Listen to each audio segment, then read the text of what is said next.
Hello, everybody. Today we are doing our second episode of our series, Elewa Mkopo Wako. And I hope that from the first episode, you have learned, you have implemented what we talked about in terms of loans and all the topics around it. And today we'll be discussing a very interesting topic, a very common one. And if these phrases are familiar, then you should not leave your seat right now. Sign hapa. Niambie mahali nitasign. Hii document ina pages ndefu sana. If that is familiar to you, don't touch that dial because we'll be unbanking that concept. And today I'm joined by our expert, Steve. And Steve, I'd like you to introduce yourself because today we'll be talking about agreements. And I want you to tell us and tell our audience who you are, what you do, and what you'll be sharing with us today. Thank you, Becky. It feels nice to be here. I'm very happy to discuss the topic about agreements. And the reason for that is because I have been on the both sides of the table. I have seen how agreements signed well, they add up, or customers' life is changed for the loans they take. That is a loan, you take a loan and you complete it well. I have also seen the other side where there are disagreements, even to customers losing their assets. So I'm very happy to discuss that. My name is Stephen Mwangi and I head business development at MOGO. And prior to that, I have held various leadership positions, starting from the branch manager to all the way to head in the department. This means that I understand now what happens from the start of the origination of the customer to the end when they sign the agreement, and even after if things don't go as they were intended.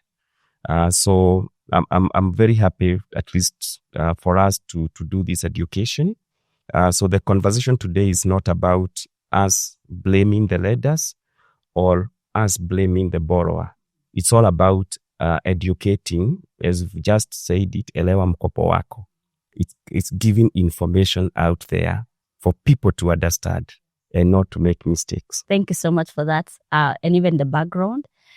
So tell us, Steve, we know that an agreement is a legal document. It's as serious as, as it sounds. But even then, we find ourselves in situations where we either don't read it, or even if we really don't understand, but still we sign it. So is it the pressure? Is it excitement? Is it urgency that causes customers or just people to sign, an agreement and move on? Honestly, Becky, most of the borrowers who come and sign agreement in hurry, they don't do it that way because they don't care. It's mainly because of the three factors that you've mentioned, plus many other factors. I'd like to give an example. Let's say you have an urgent need of money and you've contacted all your friends, but I can refer you to this company, you go and get money there. So when you go there, what you care most is fulfilling the need for that money. At that point, not necessarily reading the agreement. So what you find that agreement at this point is seen as an obstacle that is holding you to getting that money. Okay. So that's why you find, due to that urgency of the need, the pressure, and even at times excitement. Just show me where I'm going to sign. Nionyeshe ni wapi niweke signature tumaliza hii maneno. So it's not that people don't care, those who borrow, but it's due to the pressure or maybe the need which is there. Another example is, let's say, for example, in your case, what is your favorite car? Oh, my favorite car at the moment is Mazda 6.5. Which color? Red. Obvious. For ladies, Good. So if you look at, let's say you have the money and you go to a car dealership and you find that specific car that you've been looking for. And at that point, you don't have all the money. So, and then the dealer here, the seller tells you, hii gari, iko na watu kama watatu wanaitaka. So, madam, you better close this deal today. Otherwise, if you don't do it today, tomorrow there is another person who is coming to take this car. So when you go to that branch or to that shop where you are taking your loan from, and they tell you, No, you have to wait. You have to read, understand everything. Ask the question. In your case, what's running in your mind is like, show me where I'm going to sign. Otherwise, this deal is going away. But most important thing is that you need to read and understand the agreement, and you also need to have that courage to ask the questions. It's important to pause, and ask like how much am I, how much is my installment, which day am I supposed to pay, all those questions. Si ati dunia inaisha. And just adding on to that, it's for the customer at this point, the pressure, is it that the customer does not really understand the repercussion of not understanding the agreement at that point? Because they were to weigh between, in my case, for example, as you said, losing this car, for a day, and perhaps I might get another dealer, against, getting into trouble later. At this point, that is not really happening in the customer's mind. It's what's going on here? I would say it comes later, after you realize like you really moved very fast, to make the decision. Otherwise, you'd have taken some time to really understand. And there is also this notion that, it's just 25,000 that I'm supposed to pay every month. That one I can afford. So if I understand like just 25,000, that's what I'm supposed to pay. So there are other things to agreement, not necessarily the installment that you will be paying. So there are other things that you need to understand when you are taking your loan. And especially when you're putting that signature in that agreement. And it's good because you've said that all we want to know is the basic information. How much am I paying per month? How long is it going to be? And what's the interest? Is it reducing? Is it flat? And then the rest of the clauses, we hardly get into them. Which is critical. Which is critical. To understand. For example, if you are entering into a loan agreement, there are like 5 basic things that you need to know. First one is the parties to the agreement. The parties to the agreement, in this case, who and what is the responsibility of each party. Let me use like simple terms. When you want to understand the parties, hii contract na sign ni nani na nani. So, kwa mfano, I'm the borrower, mimi ndiye nakopa pesa. Who is the lender? You need to understand nani ananikopesha hii pesa. So, and then there are other things still on these parties. Remember, in some loans, you need to have a guarantor.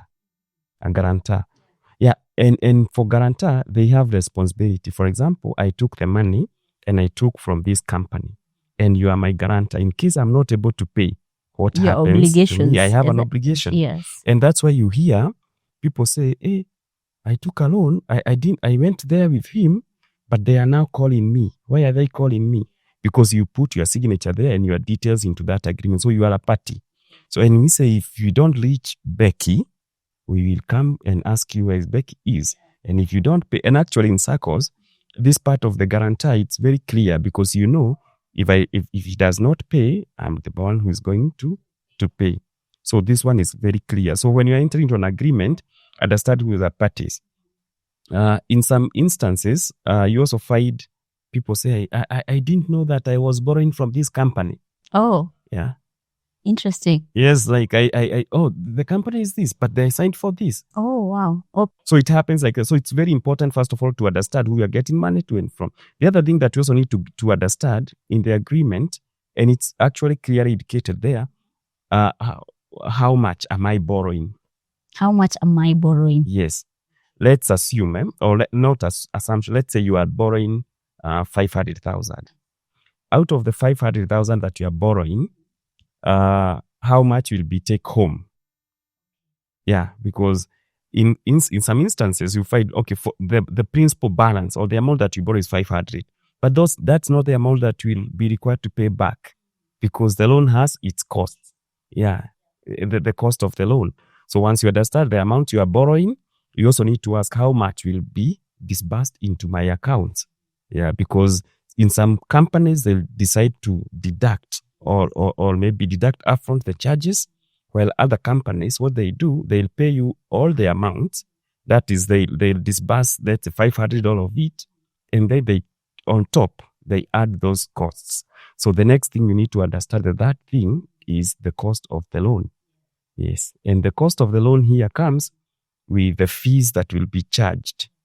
We can say fees and charges. Yeah. What are the fees here? Some of the fees that you'll find in agreement is the application fee. This application fee can be referred to negotiation fee, or maybe loan processing fee. And most of the time in most of the institutions, you'll find that it's a percentage of the loan amount that you are borrowing.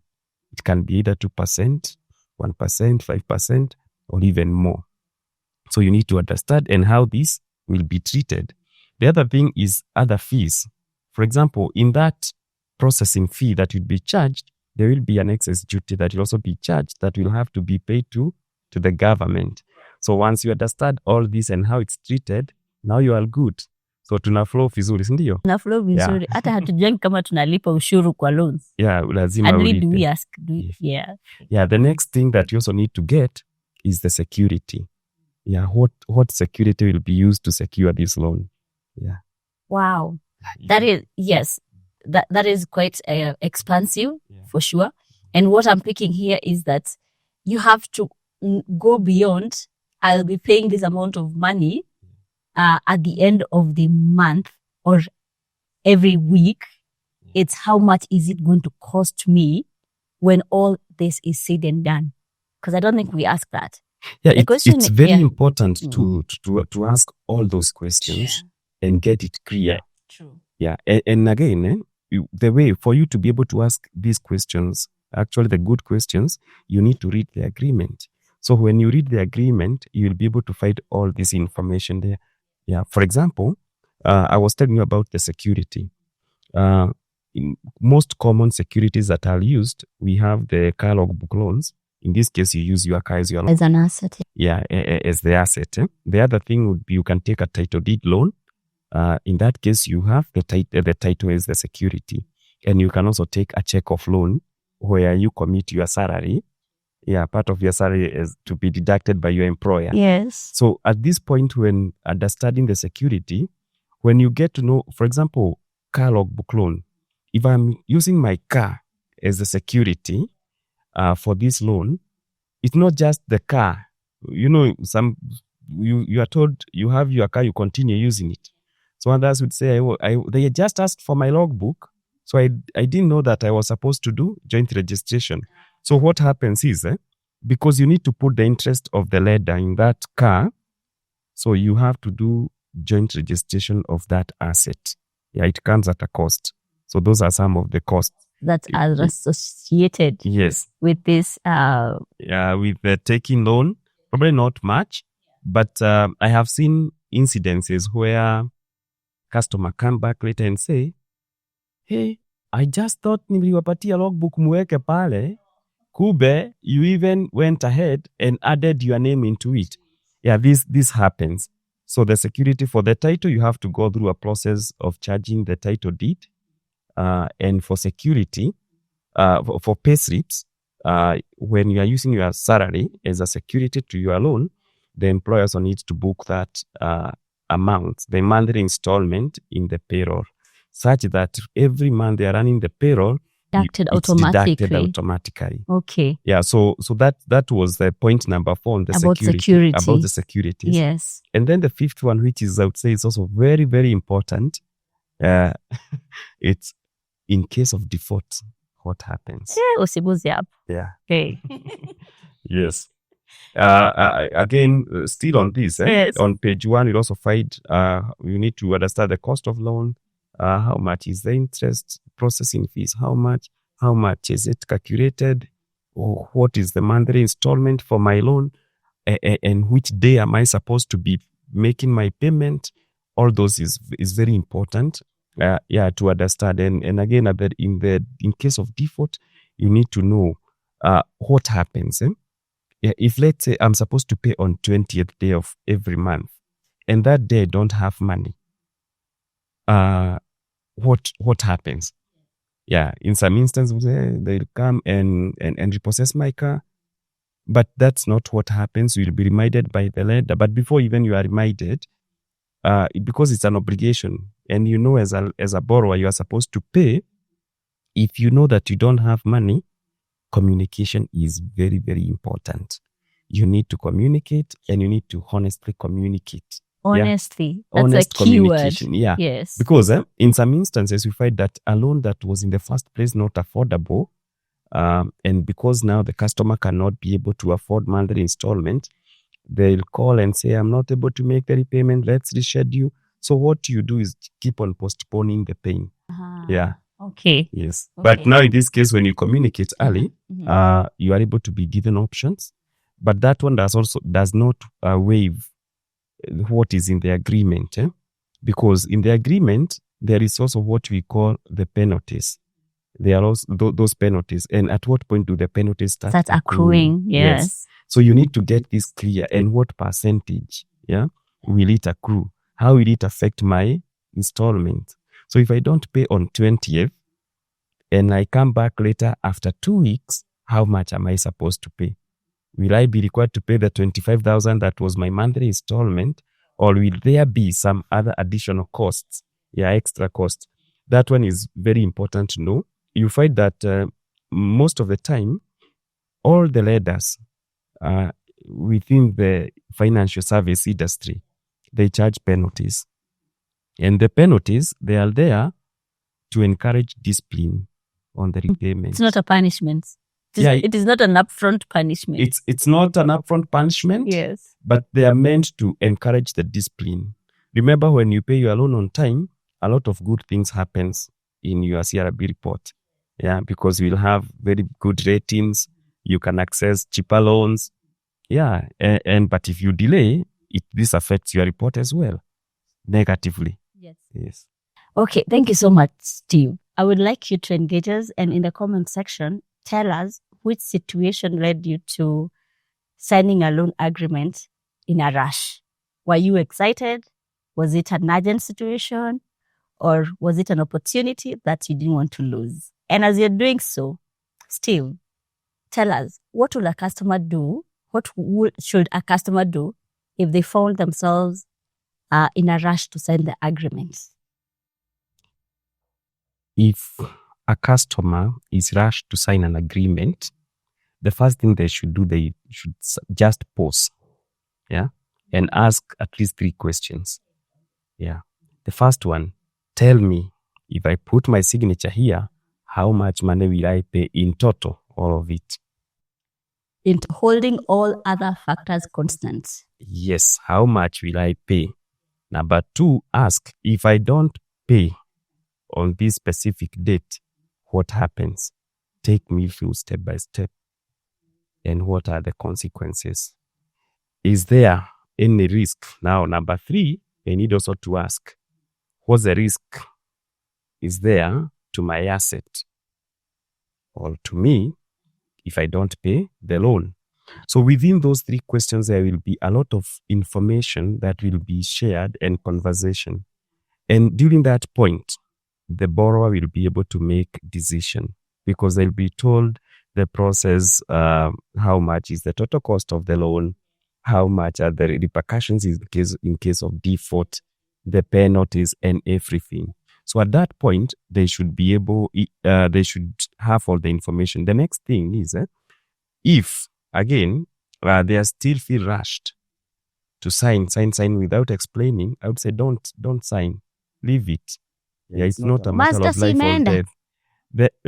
I have seen, actually I can give examples. I can give example. A customer came, they wanted to take a loan with us, and instead what they did, after explaining all this information, they felt they were still not satisfied, so they carried the agreement. And when they went with the agreement, they came back the following day and they said reduce the amount, and by reducing the amount, it reduced their monthly installment. You can imagine if they signed with higher monthly installment, what would have happened? The stress, that maybe they may end up losing the asset, because they signed more money which they could not be able to afford. So it's very important for you to pause and ask the questions, and at the same time, there is no harm for you to ask the lender to give you the copy of the agreement to go and read. Maybe at that point you are pressured to sign, You have a lot, but you can go and maybe your spouse can help you to understand better, because you may be able to understand your expenses together better. So there is no harm in that.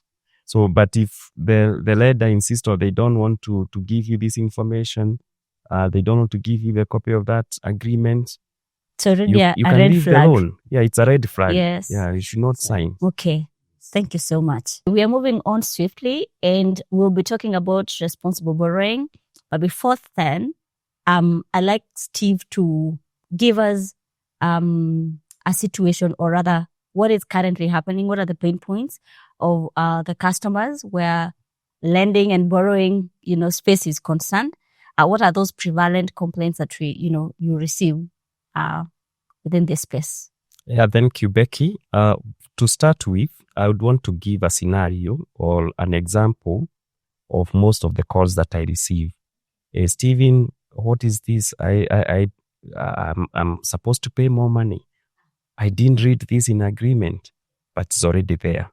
So what that one means, and that's what most of the people or most of the borrower out here, they'll call it hidden fees. Okay. Yeah. What does it mean that it is not stipulated in the agreement, or it's not interpreted well? In any proper agreement, there are no hidden fees. What is there is unread fees and charges. Unread. Unread, yeah. Unread is the you keyword. Didn't read. Mm-hmm. Yes, underline that one. So everything was stipulated in the agreement, but you missed, or you didn't read, or you didn't ask. Or you didn't understand what that really meant. Exactly. Okay. Because everything there is already indicated. So the fees and how this happens, taking us to the next point of the pain points. One of them, I would say, is the hidden fees, because that's what's been the term which is being commonly used. Hii haikuwa, kwani imewekwa sahi, hamukusema ati in case nicherewe for 1 week, it's going to accrue more money. So that one is what they would term as hidden fees, but it was already there. The other thing would be the penalties. Remember example that I gave at the beginning. You took a loan, you delayed, you are supposed to pay on date 20th, you didn't pay, but on the third day, your loan started accruing penalties. Yeah, and the penalty is being charged on the amount that is not paid in arrears. Yeah. So the moment you are charged that, and you come on, let's say, on the day, the following month, maybe date 5, you want now to clear the amount that you didn't pay.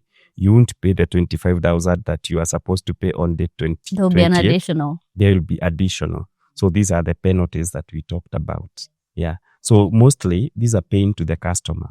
So the moment this part is explained in advance and customer asks question, it means they not be surprised when they find that their loan, they were supposed to pay 25,000, but they're asked to pay 30,000. Yeah. They will already have anticipated that if I fail to do this, then this what should happen. Yes.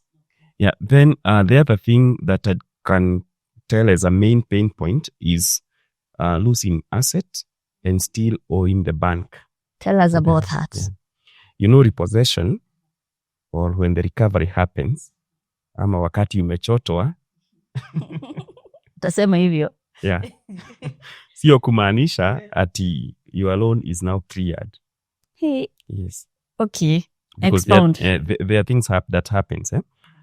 When the banks or financial institutions repossess your asset, they'll first of all do the valuation of that asset. Yeah, and then there are costs that accrues with that repossession. For example, if it's a car, they used other third parties to come and repossess, let's say auctioneers. So auctioneers needs also to be paid. And it's the customer that's going to pay for this. Definitely. The repossession, when this car is sold, it should pay the cost for that auctioneer. If there are advertisements that happens, because before you sell, you have to do the advert, that cost also accrues to and that. And this is in the agreement. It's in the agreement. Everything is the agreement. In case of default, what are the consequences? Important to read. Yeah. So all these costs, you find that once you do the valuation, you do the advert, and you do the sale of that unit. At times, for example, cars depreciate much faster. you realize that the loan that you owed, the amount, the outstanding balance, and now these costs, they become more. So at times you will not be able, the amount that you fetch, they not be able to clear the loan. So that one does not remove the obligation that you are supposed to pay your money. So utahitajika kulipa hiyo pesa imebaki. Hata kama gari imeenda. Hata kama gari imeenda. Kumbuka kuna CRB. And then there's CRB. Pale. Yes. That is painful. Yeah, that's painful. So that one, it's really a pain point. The other thing that some customers would also come back and say, hey, niko kwa CRB na kwa nini niko?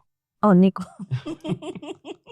Kwa nini niko huko? So it's important to note that the loans, we report the both positive and even negative status of the loans. Yeah, and they benefit the borrowers more, because if you repay your loan on time, it means you will have better ratings, which gives you access to lower cost loans. Yeah, and when the financials are assessing you, they see you are creditworthy person. The other part is, in case you delay repaying, that will also be recorded in your reports. Your report. Yes. Which affects your credibility and even the future borrowing. And even access to to loans, because we check CRB and see, hey, this one is not a good borrower. Yeah. Okay. And then the other part, probably that we can, to sum it up, these pain points, to avoid them, there is also the part of the customer support. I find that most of the financial institutions, they give their numbers there, which you can call. It's not all the time you have to wait for the lender to call you. It's also good to be proactive as a borrower. Proactive in this way, very important that in case you know you will be delaying your money, you make a call and explain yourself. I am sure you'll be given options. Rather than sit back, you are silent and wait to be called or to be contacted, to be asked, why is it that you didn't pay your loan? The first one will be assisted, but the second one will enforce the contract. Yeah. So the first one, options will be given. Okay, Becky, you are not able to pay on this date. Which day will you be able to pay? This, make sure you pay that, and then notice added, of course, and you told, okay, and once you pay, there also be this penalty. But if you go silent, you don't call, you don't communicate, what happens? We now enforce. And the third day, start penalizing this person. Let's go finding this person where he is. So all this is cost. So to avoid all those conflicts and hassle here and there, important for one to communicate early. Yes, communicate early. Always communicate early and be honest. Hey, honest. Very honest. Very important. Very, very important. Yes. So the customer support is there to make sure that you are given the support, which is important. Yeah. So in a nutshell, what you're saying, Steve, is that to avoid the pain points, for you to get into a place where you're asking about the hidden charges and you losing your asset, there's communication and there is an understanding of the agreement so that you know exactly what you're binding yourself to. Exactly. Okay. Yeah. Thank you so much. I hope we are taking notes, because in 2026, we are not making mistakes. We are not signing agreements that we are not understanding. And I would want you to tell us what part of the loan process has challenged you the most. Is it hidden charges? Is it penalties? Is it unclear terms? Tell us, and or even repossession or any other. Just let us know in the comment section, and we will unbank it or advise you in our next episode. I'd like you to take us through responsible borrowing. What does that really mean in the context of a borrower? Thank you, Becky, for this question.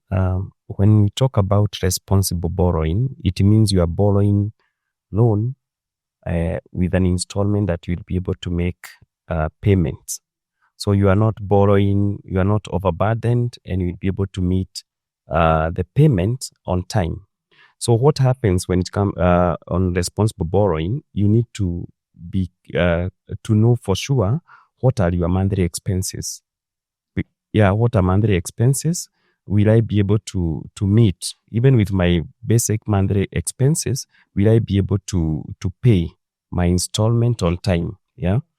So on this case, what happens is that there is rule of thumb, which means all your expenses, all of them combined together, if you are loan, should not exceed you should not exceed a third, of your income. So this is my expenses Yes. and the cost of the loan, or rather my obligation. Your obligations of the loan repayment monthly, a third. A third. Yeah, that's where you find that a third rule when we are giving out the salary loans, we have to adhere to that. That even if you make all your payment, there must be a third of the take home. Yeah, this is mandatory in most of these government lending. For example, civil servants, check-off loans, you have to adhere to that rule. Yeah, and why does this happen? Why this is put there is to ensure that you are not overburdened with loans. You know what happens in case you take a loan, you cannot be able to pay. It's the same way. Yeah, you might come and say, I have this, or you hide some expenses, and once you hide them, it means your affordability will go higher. But that's not the truth. But that's not the truth. Yes. Remember, rent, school fees, and even food, that one does not wait. Yeah. And what happens there, it competes now with the loan that you took. So you start missing loan repayments. What happens? There is default. And then the next thing that happens, you are contacted, you are not picking calls, stress comes in. And then the third thing, because in the first place, you didn't afford the loan and you are not able to pay, you have defaulted, the consequences follows. You lose the asset. Yeah. So when you talk about responsible lending and borrowing, first of all is to assess the affordability, the ability of this person to take the loan. You have to assess for sure that they really afford. But this is not to cushion the lender at all. It's actually for the benefit of the borrower. Is that right? So if I wanted 800,000 and then you tell me that I only qualify for 600, meaning I will not be able to meet the need of, because I had an amount in mind. So how do you advise these clients that, had a different amount from what you're offering? The overborrowing and overcommitting your income, they add the same way. Because unless you have another source of income that you want to bring on to repay this loan, it will add the same way. You will not be able to pay. And once you are not able to pay, maybe the next thing that you can do maybe is restructuring your loan. You extend the period, or if that loan allows, if you had not taken the maximum, there might be those options of restructuring. But even before we go for the restructuring, my advice would be critically assess, or honestly assess your expenses, monthly expenses, and now call yourself and say, can I afford really this installment of 20,000? I know the lenders will use the information that you've given them. For example, this is what I pay rent, this is what I'm this, and the statement that you've given. But you yourself, you know better. Maybe there are some things that you didn't disclose during the loan application. Does that happen a lot? Yeah, it happens a lot. And I would say what happens is we are kind of more of ambitious. We are too optimistic in life that things will be good. Nikifika hapo ukinipatia hii itakuwa hii. But my advice from experience is always be careful. You better even have a lower installment rather than pushing your installment much higher, to an extent that if something happens, for example, if a salary delays, or maybe you are like a month or two not working, or you lose some income, wewe kwisha, pressure comes. So you should take a loan with an installment that you are sure you'll be able to pay. And actually, and you don't measure this using the good days. You even check the bad days. In case of the worst happens, can I really be able to pay this? And especially if you're in business. Yeah, because the problem is we make most of the time we find making decision based on the good days. Yeah. angalia statement yangu hii month zenye nimekuwa nikiweka lump sum. Lakini nikupatie hii ingine utanipatia. Nikipatia hii ingine utanipatia. To avoid all that, because you know the loan, how it will happen. The end is the same. If you don't pay, number one, stress. And you can be able to identify these stresses very well. You are calling friends, asking them for money to go and pay another loan. Yeah. Sometimes you are not picking calls anymore. Or you cannot sleep anymore. Losing sleep. So stress ikuwe mingi. The next thing, default. And the bad you're thing, not picking calls. Unapoteza asset. Yeah, so responsible, this is for both borrowers and the lenders, but it benefits borrowers the most because you have given yourself a cushion. Hii stress haitakupata. You will be able to pay your loan well and you will be happy. Yeah. And it's good to know that it is not it's not a lender's idea for you to, or rather the lender to give us as much money. It's also that money will be refunded. Yes. As per the agreement. Yeah, for sure. Because from an example, I have seen people come and say, my car is worth 1 million. So why don't you just lend me 1 million? Yeah. So, the asset does not pay loan, but it's your income which is used to pay the loan. Yeah. In as much as we'll assess the asset and ascertain that for sure this asset covers this loan, what will be used to pay the loan is your income.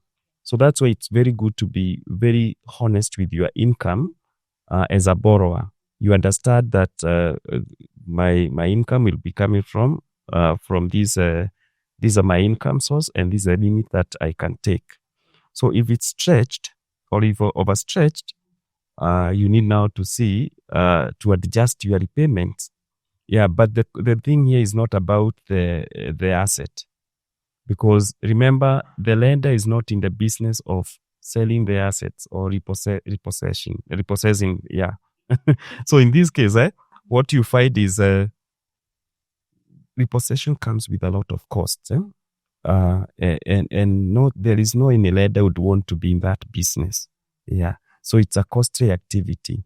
So if you can be able to avoid it, the better. So what the lenders would do to cushion that or to prevent that from happening, they'll put these affordability checks. So when they conduct the affordability check, they help the borrower to make better decisions. And also avoid unnecessary costs that will be as a result of repossession. Definitely. Okay. And what would you tell these customers who say, hata nisipolipa, see, you have my logbook, you chukue gari. And then when the repossession happens, they are so bitter. Okay, it does not end with repossession, that if you take your loan and your car is repossessed, that is the end. You can imagine the kind of damage that you've done to yourself in case of future borrowing. Because the world is not ending. You took a loan today, you did what you wanted to do, you will need money another day. So there is record. Nabol, there is record that you are repossessed. And if you are repossessed, maybe your loan didn't clear, so your CRB report says more.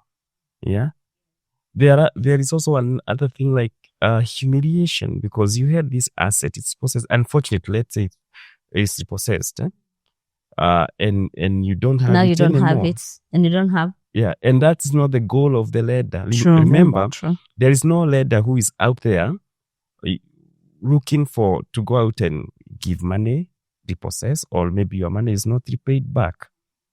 Maybe from the previous episode, you saw that there was an explanation that the money that is being lent out is coming from investors. So this lender is in business of lending you the money, and they also have an obligation to pay the investors. So if this cycle does not complete, somewhere it's broken. So the money that you referred back will be used to maybe to give loan to another person. Yeah. So kwa nini ujipenda hivyo, you say I'm not going to repay, Yeah, although when we said if worst case scenario, you are not able to repay your loan, communicate. And if it reaches a point of repossession, I also advise cooperate because it reduces the cost. So if you're inside the hole, don't keep digging. What does cooperation look like in a repossession scenario? Nilete gari ama niwaambie ndio hii hapa? Cooperation means that you care for the other person and you care for the lender. And let's say there has been these discussions between you, the borrower, and the lender, and it has reached a point for sure you cannot be able to pay. And one thing you can do now to repay these loans is to offset or to sell some of your assets. And maybe some of the assets that you have is, let's say, this car you used to secure your loan. So what happened? You can look for the buyer yourself and sell your car. But now you have to notify the lender, because remember, this asset is owned between you and the lender. So it's not your asset alone. You come and say, okay, fine, this happened. I cannot be able to repay my loan. And since I don't have any other source, I have brought this customer to come and buy this asset and repay my loan. And in that case, both of you will have good relationship. Yeah, which I think it's very important, because in future you can still go back there and say, now things have stabilized. Remember, I had a loan the other time. Now my business is doing well. I need more money. I wish we had more customers like that. They are there. They're there? Yeah, they are there. There are those customers, and there are still others. At times, what I said is about this part of communication and understanding. When you communicate, you find that you solve the problem. You may, like, halfway. You are given a lot of options. Yeah, this part of communication, or this communication, is the most important thing. Yeah, and especially when it comes to now what happens after you are not able to pay your obligations. All right, we're about to conclude this conversation. I believe it has been insightful. And I'll want you, Steve, to advise a customer that is about to take a loan, that what should they be looking out on to make them pause? Like, what are these red flags or early warning signs that when they start picking them, they should, hold back and not sign the agreement, and give it a thoughts? Wow.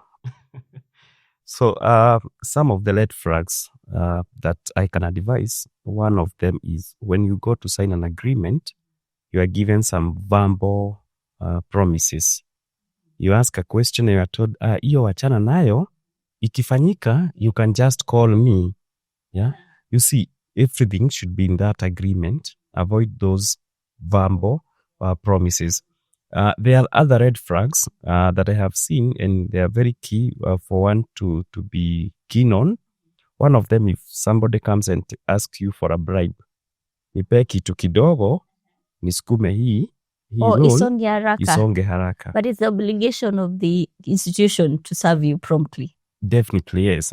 There are those fees which are, I would say, they are well stipulated. For example, some companies would say, you are sending you to this service provider, let's say evaluation they have outsourced, pay there.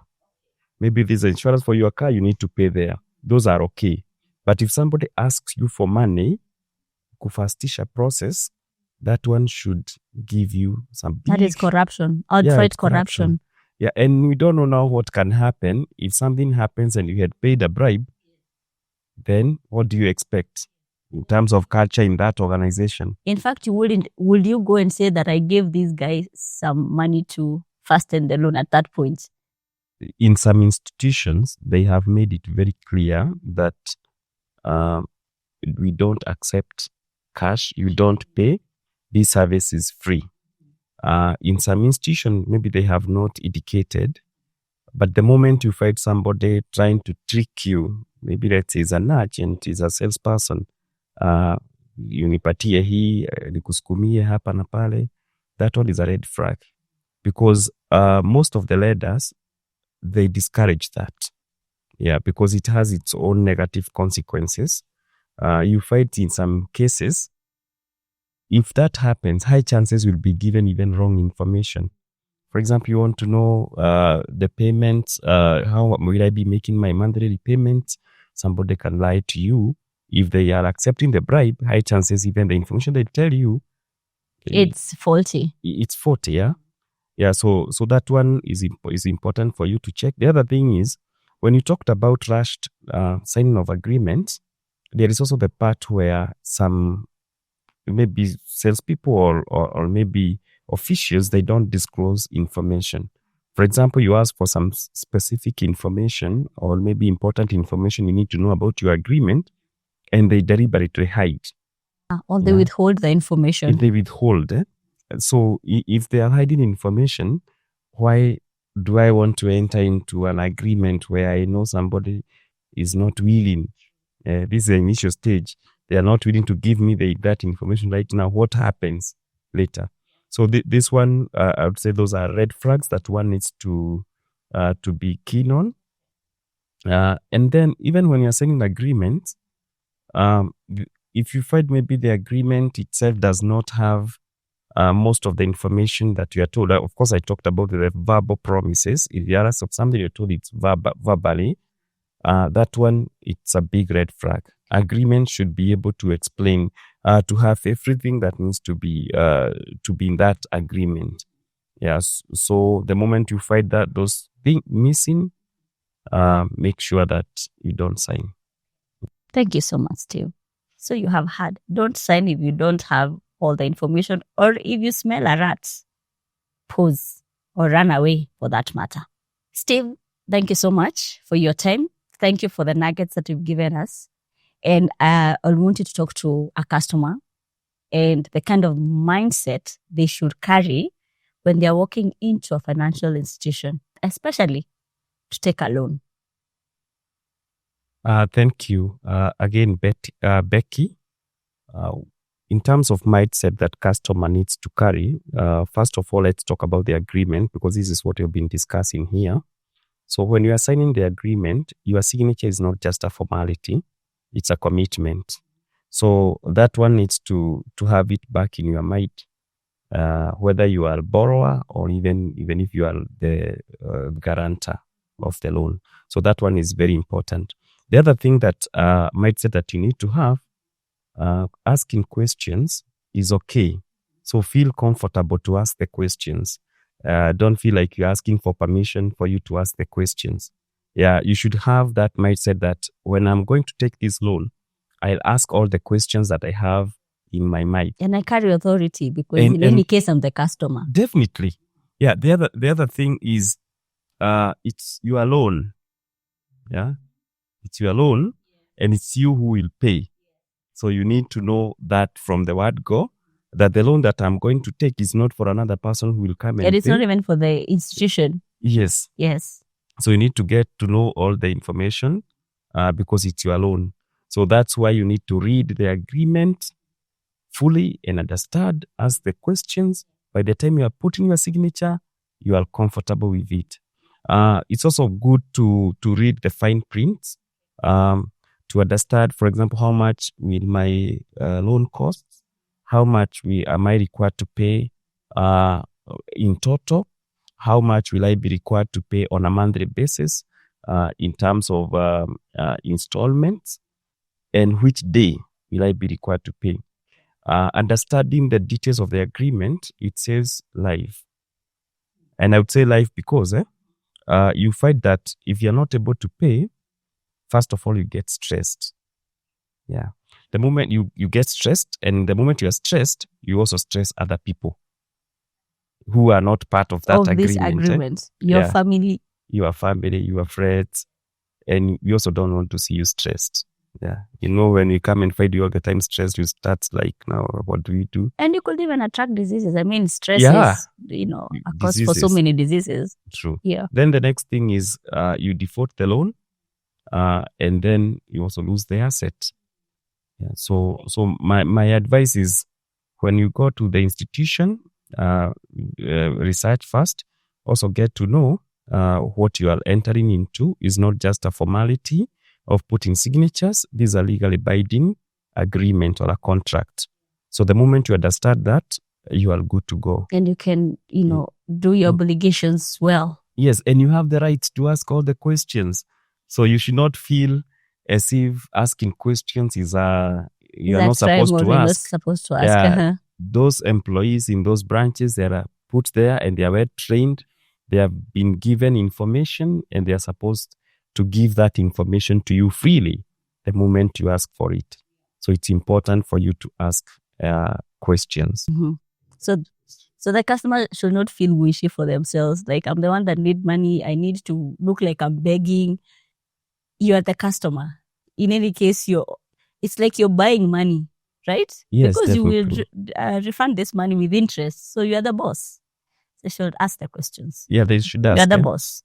Na ingine maybe ya maana zaidi yenye naweza peana kwa mfano, wakati tunaenda kununua nguo na viatu. Mwenye hajelewa Kizungu, Steve hadi hapa mwongea Kiswahili sasa. Pahali unanunua nguo ama kiatu, pale kwa duka huu unapewa nafasi ya kujaribu ama kutest your shoe. And women, we are notorious for this. Na ninaonaga mara mingi, unaweza enda ninataka hii, but ukipewa hizi na hizi you test, utaamua hii ndio inanifit vizuri. So the moment you do that and you ask the question, pia pale kwa dukani unapewa majibu ni hiyo tu vile unanunua. Ndio confirm kweli. Na hata kioo. Na hadi kioo.